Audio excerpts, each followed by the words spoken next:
CBDR works. Our shared milestones. USAID RenewHealth, in collaboration with national and local partners, is expanding access to community-based drug rehabilitation in the Philippines.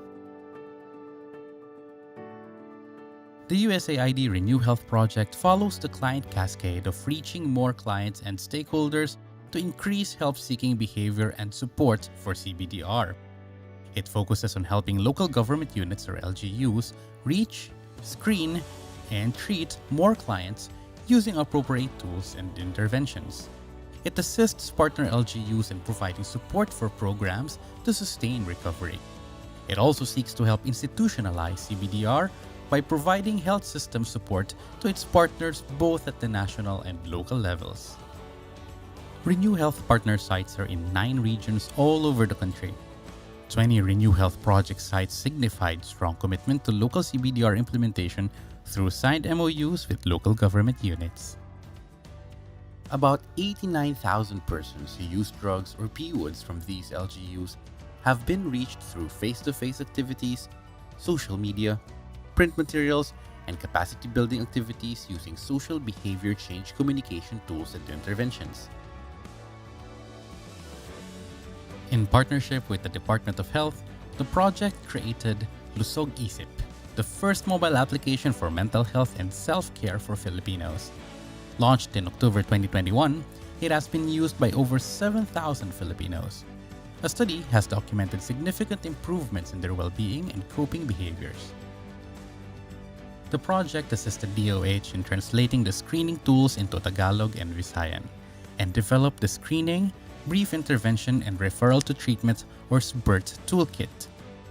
In partnership with the DOH, it developed an online version or eSBIRT that was launched in the DOH Academy.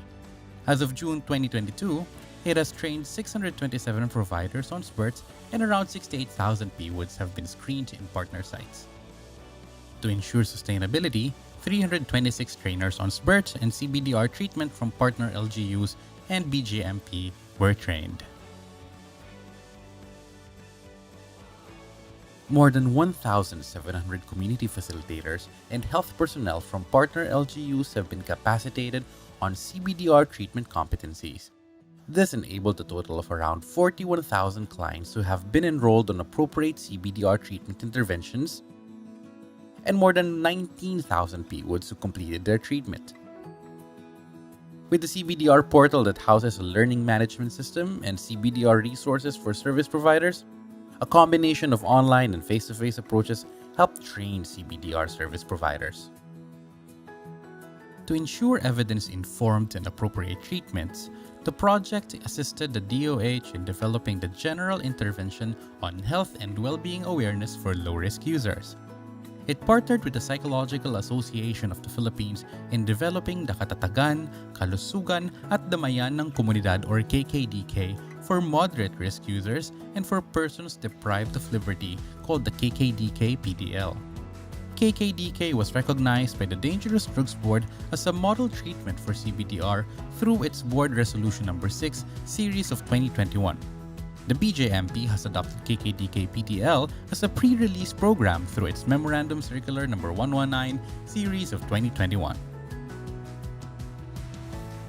The project collaborated with the DSWD to develop an aftercare and reintegration program for recovering users. Thus far, more than 200 key personnel and social workers have been trained on both aftercare and case management programs. The project provided technical assistance in the development of national policies in support of CBDR.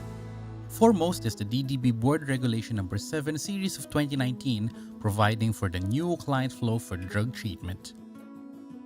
The project developed the Barangay Anti-Drug Abuse Council or BADAC Aksyon program to bolster local capacity to provide CBDR services to PWODs.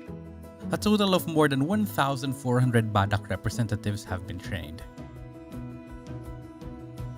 In collaboration with the Department of the Interior and Local Government, the CCAP BADAC trainings have been updated with the modules from BADAC Aksyon, which will be cascaded in barangays all over the country by multi-agency regional and provincial teams. to advocate for evidence-informed and compassionate CBDR in partnership with the UN Office of Drugs and Crime and the Asian Center for Drug Policy, an online conference on drug policy and research was completed with over 2,800 participants. All of these milestones have been made possible through the partnership with local government units, national agencies, Ateneo de Manila University, the World Health Organization, and the United Nations Office of Drugs and Crime. Together, we continue to help people who use drugs and their families access community-based drug rehabilitation.